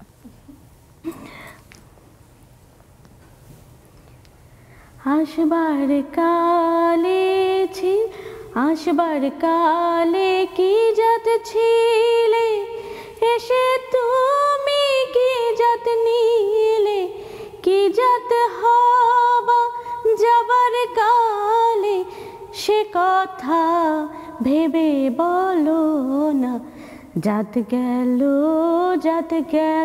বলে। এই কি আজব কারখানা, জাত গেল বলে। বাহ, চমৎকার, ছোট্ট করে শুনলাম কিন্তু ভাল লাগলো ভীষণ। অনেক ধন্যবাদ রূপা আপুকে। এটা গুনগুনের থেকে বেশি ভালো হয়েছে। আমরা তো সহজে রিস্ক নেই না, যেমন টেলিভিশনে আসার পরে অনেকেই মাঝে মাঝেই বলেন যে তুমি একটু বলো, ওটা বলো, কিন্তু একটা শো কিংবা একটা আয়োজন, টেলিভিশনে মানুষকে ধরে রাখার ক্ষেত্রে আমরা রিস্ক নেই না, কারণ আমরা চাই যে সবাই থাকুক, কেউ চলে না যাক। তো সেই ক্ষেত্রে সুন্দর গান শুনলে আসলে আরো মানুষ আসে। অনেক ধন্যবাদ। আমরা একটু জুমে কথা বলে আসি। এসে আমি দেখতে পাচ্ছি আমাদের সাথে আরো বন্ধুরা যুক্ত হয়েছেন। এদিকে আমরা রেবেকা আপুর কাছে আসতে পারি। রেবেকা আপু, আপনার কাছে এসে আমি একটু জানতে চাই যে এই যে মায়ের বাঁধন এবং মায়ের বাঁধনে আমরা সবাই আটকা, আপনার মনে হয় যে যে কোনো সম্পর্ক লম্বা সময় টিকিয়ে রাখার জন্য মায়া খুব আসলে গুরুত্বপূর্ণ ভূমিকা পালন করে? ধন্যবাদ অহনা, শুভ সন্ধ্যা। মায়া মায়া তো আসলে তোমার মেয়ে মানে নারীরা মানেই মায়ার বাঁধন, নারীরাই মায়ার জিনিস। হ্যাঁ, মেয়েরা মায়া দিয়েই তৈরি, আল্লাহ হয়তো তাদেরকে এভাবেই তৈরি করেছে। আমরা জন্মের পরে বাবা মার কাছ থেকে, বাবা মা আমাদের যেভাবে যত্ন করে মানুষ করে, তারপর আমরা যখন বাবা মা হচ্ছি সেরকম আমরাও বাচ্চা কাচ্চা মানুষ করছি, একটা মায়া দিয়েই তো হয়। পরিবারের সমস্ত কিছু একটা মায়ার বন্ধন। আর সবচেয়ে বড় জিনিস হচ্ছে কি, যে আমরা চলতে গেলে মায়াটা না থাকলে চলা যাবে না। সবার জন্যে মানে একটা কথা বলি, যে যে কোনো জিনিসের মানে চোখের দিকে তাকালে মানুষের সবচেয়ে মনে বেশি মায়া লাগে মেয়েদের ক্ষেত্রে। আর আমি তো এমনি নরম মনের মানুষ, আমারে কেউ কিছু বললেই আমার মনে হয় যে সেটা সে আসলে সত্যি মিথ্যা আমি যাচাই করতে। এটা আমার বাচ্চারাও বলে, আমার আহা, বাসাতে সবাই বলে যে কিছু বাছাই বুছাই না করে তোমার এত মায়া, তুমি বলে দিলা ঠিক আছে দিয়ে দিব করে ফেলবো। আসলে হচ্ছে কি, এটা এক ধরনের মায়া আমার মনের ভিতর থেকে চলে আসে, আমি জানি না কার কতটুকু কিভাবে হয়। আর এই যে বন্যার্তদের জন্য আমরা যে বাচ্চাগুলা কাজ করছে ওদের দেখো আমার যে কি মায়া লাগতেছে, কারণ হচ্ছে ওরা যে কষ্টটা করতেছেন বা করছে দেশের জন্য, বন্যার কবলিত মানুষগুলার জন্য, এগুলো আসলে একটা মায়া, মায়া থেকেই তো করছে। কেউ কারো কিন্তু আত্মীয় না অহনা, দেখো, কারণ কেউ কারো যদি আত্মীয় হতো তাহলে কিন্তু ইয়ে ছিল, কিন্তু এতগুলো ইয়ে ডিস্ট্রিক্টের কেউ তো কারো ইয়ে না, আত্মীয় না, সবাই না, যাচ্ছে মায়ার মায়ার টানে, মায়ার টানে। এটাই হচ্ছে বড় জিনিস। আর সবচেয়ে বড় জিনিস কি মায়া, এই যে আমরা প্রতিদিন 6টার সময় কখন লেডিস ক্লাবে বসবো, এই লেডিস ক্লাবে একটা মেসেজ আসলে আমাদের গ্রুপে হুট করে আসলেই দেখি যে কি লিখছে কি। হ্যাঁ, তো এই যে একটা মায়া সবার প্রতি হয়ে গেছে। আবার তোমরা 4জন নিয়ে একজন চলে গেল, কি সুন্দর সুন্দর করে আমাদের সাথে কথা বলো, এগুলো তো মায়া, মায়া থেকেই তো হয়। আর আমরা নারীরা মায়ারই হচ্ছে মানে জিনিস, প্রত্যেকটা একটা আরেকটা মেয়ের প্রতি যদি মায়া বন্ধন সবকিছু মিলিয়ে থাকতে পারি, এটা আসলে, আর নারীদের আল্লাহ তৈরি করেছে মায়া, মায়া দিয়ে সবকিছু মায়ার মধ্যে। কারণ মায়াটা এমন বাহ, একটা জিনিস, এটা সুন্দর করে মানে রেবেকা আপু এত ঠান্ডা ঠান্ডা কণ্ঠে আদর করে করে কথাগুলো বললেন, খুব মায়াই লাগলো আমার পুরোটা সময় শুনতে, আমি একটুও থামালাম না। এবং আসলে এবারকার 2024-এর জুলাই আগস্ট এই যে পুরো সময়টা যাচ্ছে, আমরা একটা বিরল দৃষ্টান্ত দেখলাম মানুষের একতার এবং মানুষের একসাথে থাকার। এবং সবসময় যে কোনো যখন দুর্যোগ আসে আমরা আশা করি যে রাষ্ট্র সেখানে কন্ট্রিবিউট করবেন বা বিভিন্ন প্রতিষ্ঠান সেখানে যাবেন, কিন্তু এখন আমার মনে হয় যে সর্বস্তরের মানুষ Right. পৌঁছেছে এবং মানুষের বিপদে একত্রিত হয়েছে। এই জনবল না থাকলে আসলে এত বড় একটা দুর্যোগ, যেই বন্যা এত বছর কেউ দেখেনি, সেটা আসলে কাটিয়ে ওঠা, ত্রাণ সর্বত্র পৌঁছানো, এটা আসলে সম্ভব হতো না। তো এটা আসলে সচেতন জনতার একটা বেশ চমৎকার রিপ্রেজেন্টেশন বলা যেতে পারে। মরিয়ম আপুর কাছে আসি। মরিয়ম আপু, আমি জানতে চাই যে আপনি তো আসলে মায়া দিয়েই একটা বড় সংসার আগলে রেখেছেন, তো সেই ক্ষেত্রে আপনার এই মায়া যে বাঁধন, সেই বাঁধনটাকে অ্যাপ্রিসিয়েট করার মানুষ আছে নাকি শুধু আপনি একতরফা শুধু মায়া দেখিয়ে যাচ্ছেন? মাদেরকে কি শুধু একাই ভালোবেসে যেতে হয়? ভালো বলেছ না। কেমন আছো তুমি না? খুব ভালো আছি। উপস্থিত অতিথিদের শুভেচ্ছা, আশা করি সবাই ভালো আছেন। হ্যাঁ, এই পৃথিবীটা একটা মায়ার জায়গা, আসলে সবাই আমরা মায়ায় নানান ভাবে জড়িয়ে আছি। হ্যাঁ, আমি ঠিকই বলেছো, সবাইকে মায়া জড়িয়ে রাখি। হ্যাঁ, অ্যাপ্রিসিয়েট করে না তা না, অবশ্যই অ্যাপ্রিসিয়েট করে। আমার মেয়ে তো সবসময় বলে, আমার তুমি এত এরকম এত নরম কেন, কেউ কিছু বললেই একদম অস্থির হয়ে যাও। আহা, কি করবো মা, আমি পারি না এরকম। ও না, তো মায়া এই যে আমাদের মা বাবা ভাই বোন আত্মীয় স্বজন বন্ধু বান্ধব সবাই, আমাদের বাবা মা অনেকে মারা গেছেন, তারা মায়ার মানুষ বন্ধন আমাদেরকে রেখে চলে গেছেন, তাদের নিয়ে একটা কবিতা পড়ি। হ্যাঁ, আসলে আসলেই তাই আপু।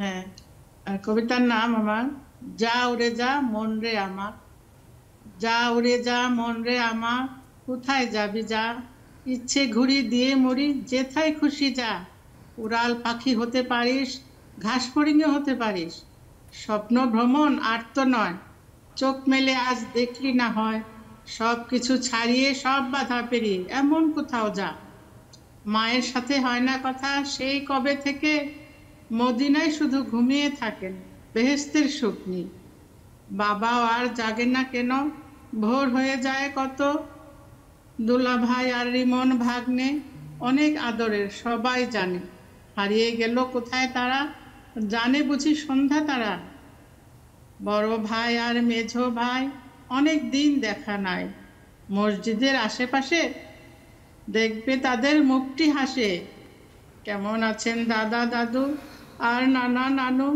কেমন আছেন শ্বশুর শাশুড়ি দেখিনি যাদের কভু, যা উড়ে যা মন রে আমার, সবকিছু আজ আয়না দেখে হারিয়ে যাওয়া মানুষগুলো কোথায় আছে, কেমন আছে, একবার দেখে আয়। মরিয়ম Sorry. আপু কি সুন্দর ইমোশনাল লিখেছেন। হয়ে পড়েছেন। বেশ বেশ সুন্দর হয়েছে, মন থেকে লিখেছেন, নিজেদের মানুষকে নিয়ে লিখেছেন, কত অনুভূতি দিয়ে পড়লেন। বেশ বেশ চমৎকার, অনেক ধন্যবাদ আপু। আমার মনে হয় যে এই সময়টা যাচ্ছে, সেই সময়টা আসলে আমরা সবাই বেশ একটু স্পর্শকাতর আছি। দেশের একটা নতুন অবস্থার সাথে এখন এসে বন্যা কবলিত অনেক অঞ্চলের মানুষের কষ্ট দেখছি একসাথে, মায়ার কারণে হোক এবং মানবতার কারণেই হোক না কেন, অবশ্যই আমরা নিজ নিজ জায়গা থেকে যেভাবেই পারি না কেন একত্রিত থাকবো, এটা যাতে আমাদের সবার মাথায় থাকে। আরেকটা বিরতির সময় হয়ে যাচ্ছে, আপনারা যারা এখনো জুমে যুক্ত হননি তারা অবশ্যই জলদি জলদি আমাদের সাথে যুক্ত হয়ে যাবেন। মায়ার বাঁধনে ঘেরা নানান সম্পর্কের আরও গল্প শুনবো, সাথেই থাকুন।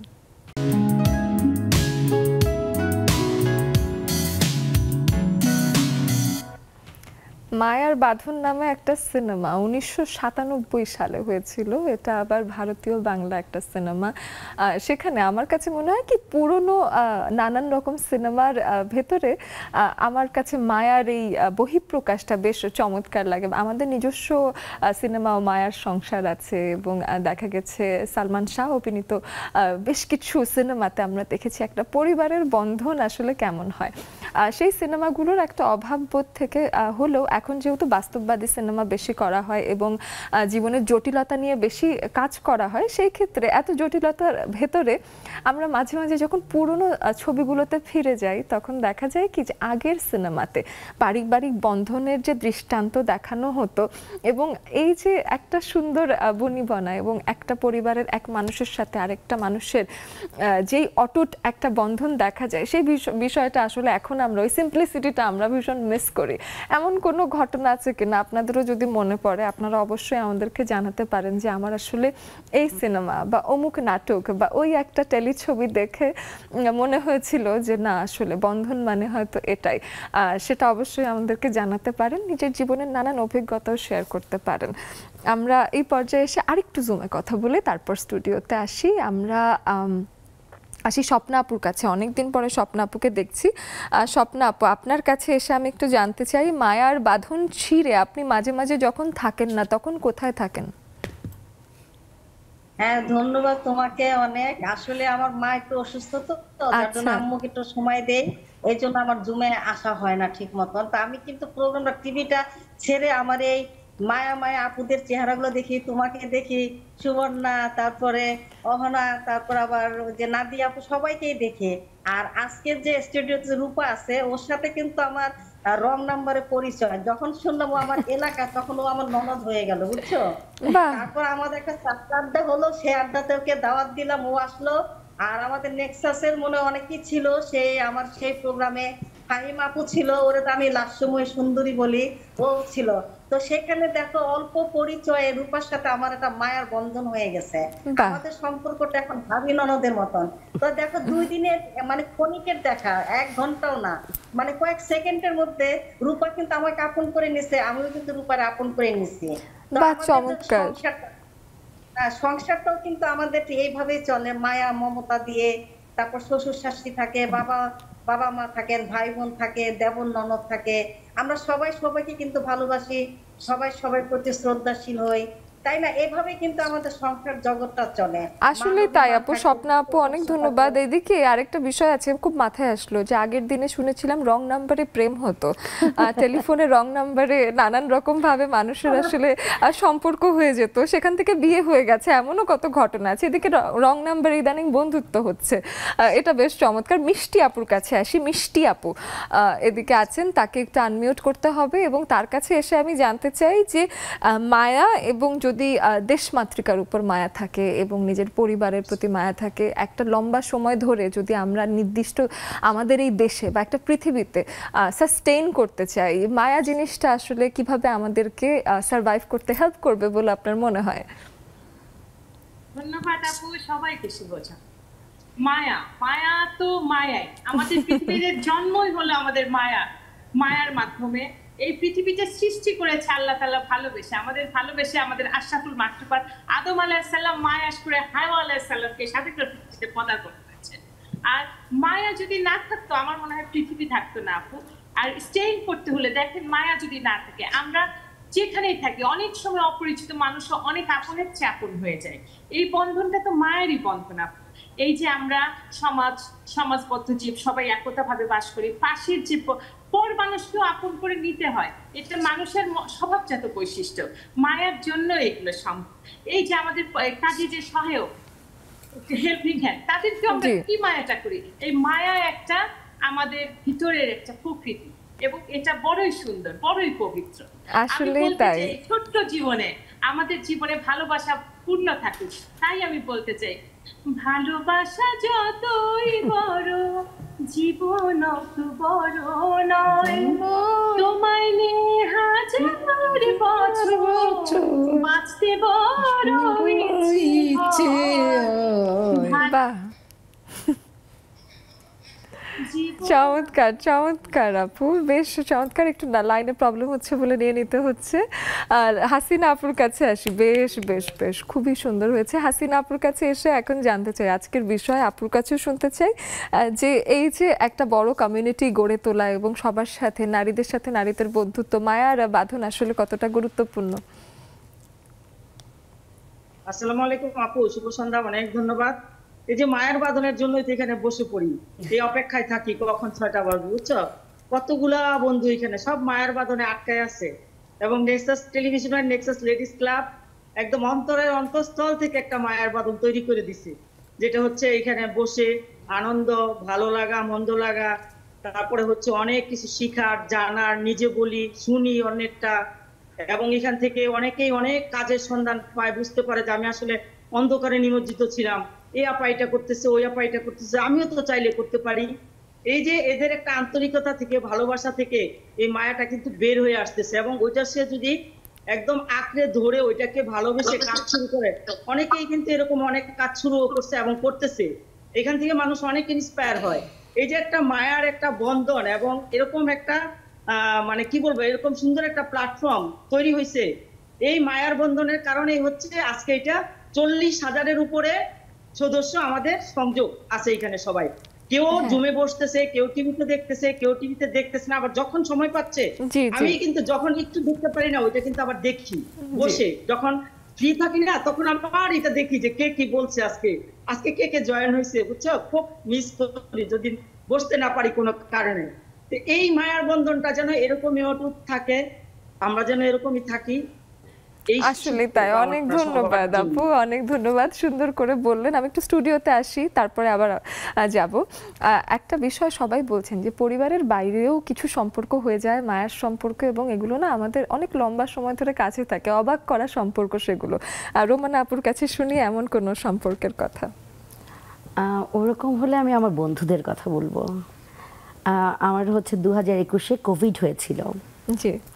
আমার নিজের মা আসতে পারেনি, কারণ তখন কোভিডটা এরকম ছিল যে ছোঁয়াচে এই টাইপ, যে ওকে দেখতে গেলে বা ওর কাছাকাছি গেলে, ওর নিঃশ্বাস গেলে ওদের হয়ে যেতে পারে। আমার আপন বোনও আসেনি, কারণ ও আসেনি, ওর বড় মেয়ের তখন একটা মাত্র ছোট বাবু হয়েছে। তো আমি বলেছি যে ছোট বাবুর জন্য আসতে হবে না। প্রত্যেকেরই এই সময় আইসোলেট করাটাই আসলে দায়িত্ব ছিল। আমিও ওরকম আইসিইউতে ছিলাম। এরপরে হচ্ছে আমাকে রুমে যখন দিল, তো আমার সঙ্গে আমার দুটা ফ্রেন্ড, আমি বলতে গেলে হয়তো আমার এখন গলা জড়িয়েও আসতে পারে। তো আমার বন্ধুরা মাশাআল্লাহ, ওরা হচ্ছে আমার কোভিডটা আমার ঘরে, আমার 2 মেয়ে, আমাদের 3 জন, আর বাসায় একটা মেড ছিল, ওর হয়েছিল। আমার হাজবেন্ড তখন জাপানে, ও আসতে পারছিল না। তো আমরা ঘরের সবাই হচ্ছে কোভিড আক্রান্ত, তার মধ্যে আমার অবস্থা হচ্ছে খুব সিরিয়াস, আমাকে হসপিটালাইজ করতে হলো।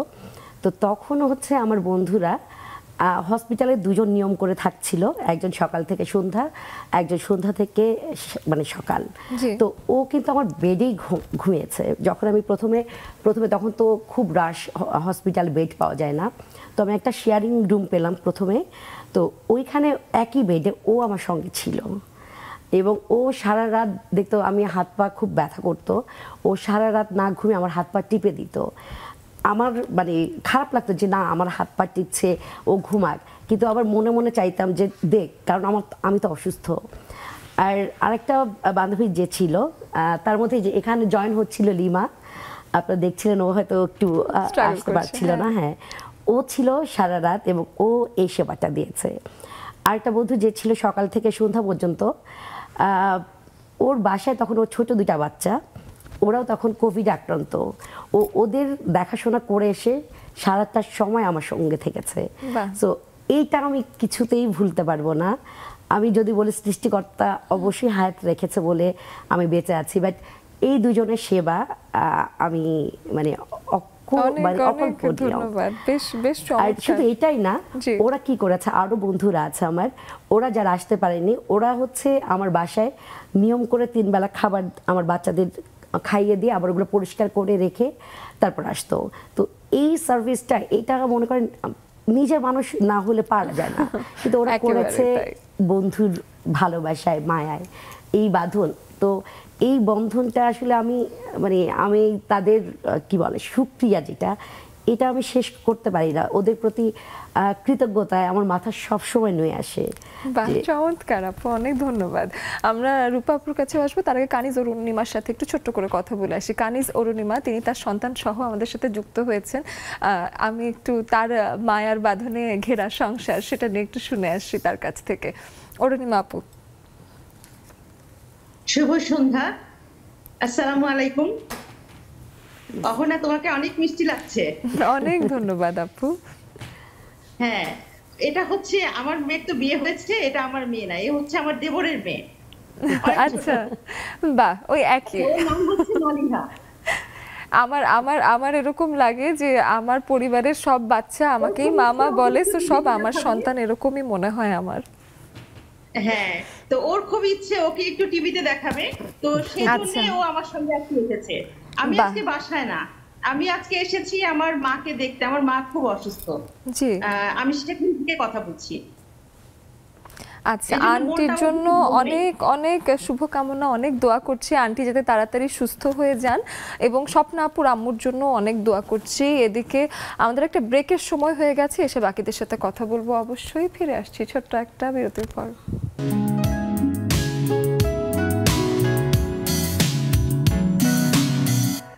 আমরা আড্ডা দিতে দিতে একেবারেই শেষ পর্যায়ে চলে এসেছি। সবার সাথেই স্বল্প আলাপের সুযোগ থাকবে, সবাই আমাকে সহযোগিতা করবেন ছোট ছোট করে আপনাদের মতামত বা আপনাদের অনুভূতি আমাকে জানিয়ে।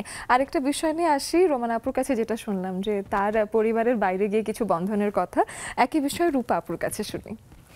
হ্যাঁ, স্বপ্না আপু যে বলছিল যে মানে রং নাম্বারেই পরিচয়, এবং এই যে একটা মায়া, কালকে কিন্তু উনি আমার সাথে ভিডিওতে মানে কথা হচ্ছিল হোয়াটসঅ্যাপে, অডিও কলে, উনি বলছে না ভিডিও, তোমাকে দেখতে দেখতে কথা বলবো। এটাও এই যে একটা মায়া, এই যে দেখা, এটা কিন্তু একটা মায়ার মধ্যেই পড়ে। আর আসলে মায়া নিয়ে যদি আমরা বলতে চাই, এটা আসলে মায়া একটা কবির জন্য খুব বড় একটা বিষয়, কবিতা লেখার জন্য, গল্প লেখার জন্য। তো মায়ার আসলে বৈচিত্র্যময়তার শেষ হবে না বলেও বোঝানো যাবে না। আর যদি পরিবারের বাইরে, আমার অনেক সম্পর্ক আছে পরিবারের বাইরে, এবং মানে এমন মায়া যে দেখা যায়, আমি কালকে একটু মানে পরশুদিন আমি একটা পোস্ট দিয়েছিলাম, মানে খুব একটু সেন্সিটিভ টাইপের, একটু কবর টাইপের নিয়ে। সকালেই দেখলাম আমাকে কয়েকজন ফোন দিচ্ছে, মানে আমি খুব রাতে দিয়েছিলাম, সকালে কাঁদতে কাঁদতে ফোন দিয়েছে একজন, যে আমি এরকম একটা কেন দিলা তুমি, তোমার কি মন খারাপ, মানে চোখ মুছতেছে। মানে এইগুলো আসলে, এই মায়াগুলো আসলে কোনো কিছু দিয়ে মূল্যায়ন করা সম্ভব না।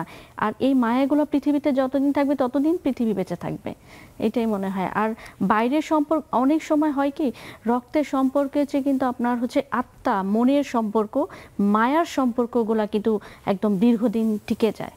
জি, একেবারেই তাই। সেক্ষেত্রে আরও একটা জিনিস মাথায় আসলো, খুব রিসেন্টলি আমরা বেশ কিছু মানুষের মানসিক স্বাস্থ্যের ঘটনা থেকে একজন গণমাধ্যম কর্মীর জীবনে ঘটে যাওয়া একটা দুর্ঘটনার কথা শুনলাম, এবং দেখা যাচ্ছে যে অনেকেরই মানসিক স্বাস্থ্য ঠিক নেই, এবং সে কিসের ভেতর দিয়ে যাচ্ছে সেই বিষয় নিয়ে কথা হচ্ছে না, বা তার বলার একটা জায়গা নেই বলেই আসলে অনেকেই নিজের ক্ষতি করার কথা ভাবছেন, বা নিজের জীবনটাকে আসলে কম মূল্য দিচ্ছেন। তো সেই ক্ষেত্রে অনেকেই বলবো মানসিক স্বাস্থ্যের ব্যাপারে অবশ্যই সতর্ক থাকুন, এবং যদি মনে হয় যে আপনার মানসিক স্বাস্থ্য ঠিক নেই বা আপনি অসুবিধা বোধ করছেন, যদি আপনার বন্ধু বান্ধবের সাথে কথা বলার সুযোগ নাও থাকে, তবে অবশ্যই মানসিক স্বাস্থ্য বিষয়ক যে কোনো বিশেষজ্ঞের সাথে হলেও পরামর্শ করুন। কারণ একটা যে কোনো মানসিক সমস্যার কারণে জীবন দিয়ে দেওয়া এটা আসলে কোনো সমাধান নয়। সচেতন থাকুন এবং আপনার আশেপাশের মানুষের অবশ্যই খেয়াল রাখুন। আমরা একটু জুমে চলে যাই এবং এসে আমরা রীতা পোদ্দার দিদির সাথে একটু কথা বলি। দিদি, আপনি আমাকে আজকের বিষয় নিয়ে একটু জানান। মায়ার বাঁধন, নানান মানুষ নানান মায়ার বাঁধন নিয়ে কথা বলছে, আপনি কার কথা বলবেন? আনমিউট করতে হবে। ছোট করে শুনবো। হ্যাঁ জি। আসলে মায়ের বাঁধন তো সবাই পরিবার নিয়ে বললো, পরিবার মায়ের বাঁধনের বন্ধনে আমরা আবদ্ধ, কিন্তু আমি মনে হয় বাংলাদেশের মায়ের বন্ধনে আবদ্ধ হয়ে গিয়েছি। আমি একটু বলি, আমার গ্রামের বাড়ি শরীয়তপুর, তো ওইখানে আমার 12% জায়গার উপরে বিএনপি একটা পার্টি অফিস করার জন্য আমার জায়গাটা নিয়ে নিয়েছি। হ্যাঁ, তো যেটাই হোক, তো আমার রিলেটিভ যারা আছে তারা বলছে যে এত কিছু হয়ে যাচ্ছে, তাও তুই বাংলাদেশে ছাড়তে পারছিস না। আমি বলছি যেদিন পৃথিবী থেকে চলে যাবো ওই দিনই আমি বাংলাদেশ যাব। আসলে আমরা কষ্ট পাচ্ছি কেন? আমরা সংখ্যালঘু দেখে জায়গাটা নিয়ে দিবে আসলে আসলে মানে জোর জবরদস্তি ডাকতে বলে, কাউকে তারা মানে অচল একটা ঘর তৈরি করে ফেলেছে আমাদের জায়গার উপর। কোন রকম ইনফরমেশন আমরা চেষ্টা করছি, আসলে কিছু হচ্ছে না, কিছু হবেও না। মানে ওটা জায়গাটা মনে হয় ওরা দখলে নিয়ে নিল আর কি। এটা যদি কোনো মানে জাতীয় বিএনপির পার্টি অফিস করে বা সেটা ওনাদের জায়গায় করুক, আমাদেরটা কেন? আমাদের কথা হচ্ছে সে। যাই হোক, ওনা আসলে কথা বলতে পারছি না।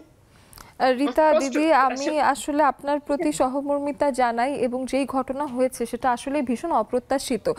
বাংলাদেশে মুসলিমের সংখ্যা বেশি হলেও বাংলাদেশ একটি অসাম্প্রদায়িক দেশ এবং এই অসাম্প্রদায়িকতা যাতে আমরা আসলেই স্থাপন করতে পারি সেই বিষয়ে আসলে অনেকেই প্রচুর সচেতন হয়েছেন। এই সচেতনতা আসলে ঘরে ঘরে যাতে পৌঁছে যায় এবং এখন অন্তর্বর্তীকালীন সরকার চলছে এবং যারাই এখন দায়িত্বে আসবেন না কেন সবার প্রতি আমাদের আসলে একটাই আবেদন থাকবে যে আমাদের অন্যান্য ধর্মাবলম্বী আমাদের দেশবাসী যারা আছেন তারাও আমাদের দেশের মানুষ। অবশ্যই একটা দেশ আসলে একটা নির্দিষ্ট ধর্মগোষ্ঠীর নয়, বরং আমরা সবাই বাংলাদেশি। তো সেক্ষেত্রে অবশ্যই কোনো ধর্মের মানুষই সংখ্যা লঘু কিংবা সংখ্যায় কম হলেও তারা কোনো অংশে আমাদের নাগরিকত্বের অধিকার থেকে কম পাবেন এটা আসলে আশা করি না আমরা। এবং সেই অসাম্প্রদায়িকতার যে বাংলাদেশ আমরা গড়ার স্বপ্ন দেখছি সেটাই যাতে আমরা এগোতে পারি। নির্দিষ্ট কর্তৃপক্ষ অবশ্যই আপনাদের এই বিষয়টা নজরদারি করুক, সেই বিষয়টা আমাদের জায়গা থেকেও প্রত্যাশা থাকবে। অনেক অনেক ধন্যবাদ আপু জানানোর জন্য বিষয়টা। আমার আসলে মনটাও একটু ভারী হয়ে গেছে আপুকে এভাবে দেখে, আসলে ভালোও লাগছে না। আমি একটু এসে মমি আপুর সাথে একটু কথা বলি। মমি আপু, আজকের বিষয়টা নিয়ে আর একটু কথা বলি। মায়ার বাঁধন এবং আপনার পরিবারের সবার সাথে কিভাবে মায়ার জীবন চলছে সেটা একটু শুনেন। ধন্যবাদ আপু, সবাইকে শুভ সন্ধ্যা। আপু শোনা যাচ্ছে? শুনতে পাচ্ছি আপু। না শুনতে পাচ্ছি। যাই হোক, আজকের বিষয়টা অনেক গুরুত্বপূর্ণ আপু। আমার মনে হয় মানুষ সৃষ্টি লগ্ন থেকেই মায়ের বন্ধনে আবদ্ধ। মানুষ সামাজিক জীব, মায়া ছাড়া কোনো কিছুই চলা সম্ভব নয়। মায়া আছে দেখেই, মায়ের বন্ধনে আবদ্ধ দেখেই আমাদের কালে কালে সবকিছু পরিবর্তন হচ্ছে এবং হবে। যাই হোক, রীতা আপুর কথাটা শুনে আমার খুব হৃদয় স্পর্শ করলো, ভীষণ কষ্ট পাচ্ছি। আশা করি রীতা আপুর এই জিনিসটা সমাধান হোক, সবাই আমরা চাই, কারণ এভাবে তো আসলে চলতে পারে না। এই বিষয়ে আপনারা লেখালেখি করুন এবং আপনারা সবাই মিলে একসাথে থাকলে অবশ্যই একটা সমাধান আসার সুযোগ আছে। এদিকে আমরা একটু রুমি আপুর কাছে আসি। আমাদের রুমি আপু আছেন অনেকদিন পরে, তার সাথে আমার একটু শেষের দিকে এসে গল্প হচ্ছে, তাই তার সাথে একটু কথা বলার চেষ্টা করি। আজকে আপু মানে দেখা যাচ্ছে যে শেষ দিকে এসে একটু মন খারাপ হয়ে গেল। আপনি সময় অল্প আছে, তাও 2-4 লাইন একটু আমাদেরকে একটু গান শুনিয়ে মন ভালো করে দিন না। সত্যি মনটা একদম ঢপ করে খারাপ হয়ে গেল জানো। দোয়া করি দিদি, তুমি একটু চেষ্টা করো। আমার মনে হয় এই সুন্দর একটা সময় আসছে এখন আমাদের দেশে, আমার মনে হয় জমিটা তোমার ঠিকই উদ্ধার হবে। আর তোমার যে দেশের প্রতি ভালোবাসা, এটা জেনেও খুব ভালো লাগছে, বুঝছো? মনটা এজন্য আবার খুব আনন্দে ভরে গেল। আচ্ছা, কি গান শুনবা বলো তো? একদম ছোট্ট করে 2-4 লাইন শুনবো। पिया पिया बोले पियू पियू पियू कहाँ पिया पिया बोले हे पिया पिया सुरे बादल झुरे নদী তরঙ্গ দোলে কুলে কুলে কুলু কুলু পাপিয়া পিয়া বলে। বাহ আপু, চমৎকার চমৎকার। গানটা শুনেও একটু ভাল লাগলো। ফাহিমা আপুর কাছে আসি। ফাহিমা আপু, ছোট্ট করে 2 লাইন আমাদের সাথে শেয়ার করবেন। আসসালামু আলাইকুম, শুভ সন্ধ্যা সবাইকে। আসলে রিতা আপুর কথা শুনে মনটা হঠাৎ করে মানে ভালো লাগছিল, গল্প মানে আড্ডা দিতে। রিতা আপুর কথা শুনে খুব খারাপ লাগলো। রিতা আপুর জন্য অনেক অনেক দোয়া রইল এবং আমরাও চাচ্ছি যে এটার সমাধান একটা সুন্দর এবং সুস্থ সমাধান হবে। আজকে অতিথি যারা আছে রোমানা এবং রিতা আপু, এই দুজনকে অনেক অনেক অভিনন্দন, ধন্যবাদ আপু। অনেক ধন্যবাদ। ওবায়দা আপুর সাথে একটু কথা বলার চেষ্টা করি। ওবায়দা আপু, জানি না সময় কুলাবে কিনা, তারপরে 2 লাইন শুনি ওবায়দা আপুর কাছে। জি, আসসালামু আলাইকুম আপু, কেমন আছো? আর শুনে রিতা আপুর কথাটা শুনে আসলে খুবই খারাপ লাগছে। এটা আসলে খুব খারাপ একটা জিনিস হয়েছে। আমরা এটা মোটেই কাম্য নয়, এটা আসলে কষ্টের। তো এখন বিষয়টা নিয়ে বলি। আসলে আমাদের জীবনটাই একটা মায়ার বাঁধন। মায়ার বাঁধন মানে জীবনের যে ক্ষেত্রে বিচরণ করেছি, মা বাবা ভাই বোন থেকে, সেখানে একটা মায়া তৈরি হয়েছে।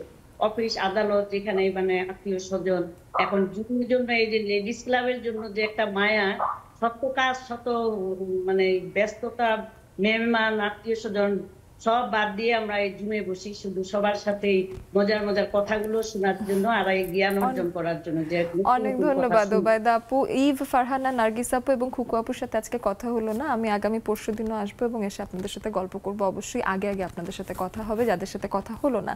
এবং আজকের যে আমরা রিতা আপুর যে কথাটা শুনলাম, সেটা আসলে একেবারেই প্রত্যাশিত নয়। রিতা আপু এই বিষয়ে অবশ্যই লেখালেখি করুন এবং মানুষকে জানানোর চেষ্টা করুন। আপনারাও অবশ্যই তাকে সাহায্য করবেন, এমনটাই আমাদের প্রত্যাশা। আমরাও যে যার জায়গা থেকে চেষ্টা করব।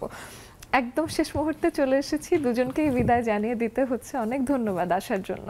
আপনাকে ধন্যবাদ এত সুন্দর একটা অনুষ্ঠান প্রেজেন্ট করার জন্য।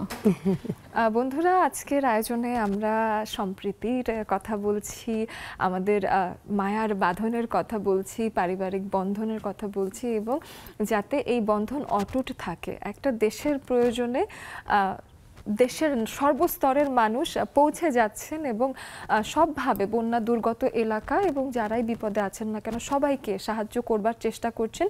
সেই সাহায্য চলমান থাকুক এবং আমরা এই বিপদ কাটিয়ে উঠতে পারি যাতে, সেই প্রত্যাশায় আজকের মতো বিদায় নিচ্ছি।